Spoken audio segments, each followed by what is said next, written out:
ನಿಮ್ಮ ಜೊತೆಗೆ ಹಂಚಿಕೊಳ್ತಾ ಇದ್ದೀನಿ.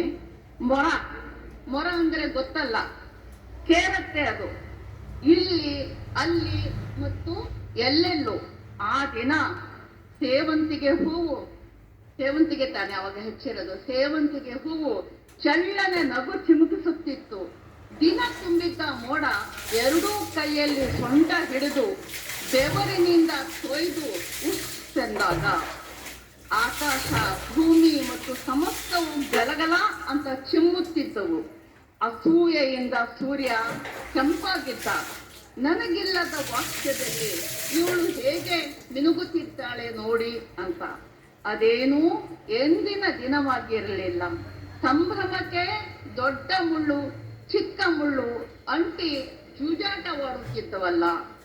ಅಚ್ಚ ಕೃಷಿಕ ಬಸವರಾಜಣ್ಣನ ಎಡಹೆಗಲಿನ ಬಳ್ಳಿಯೊಡನೆ ಮಣ್ಣಿನ ಗುಣ ಹೀರಿದ್ದ ನಾನು ಬಾನುವಿನಿಂದ ಜಯ ಆಗಿದ್ದು ಹೀಗೆ.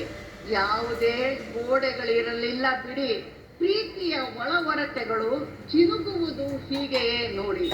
ಸಾಬರ ಮಗಳು ಸಾಬರ ಸೊಸೆಗೆ ಜೀವ ತುಂಬಿದ ಹಸಿ ಮಣ್ಣಿನ ಬಾಗಿನ ಜಯ. ನಡೆಯವ ಹಬ್ಬಕ್ಕೆ ಅರಿಶಿನದ ಎಲೆ ಕಡುಬು.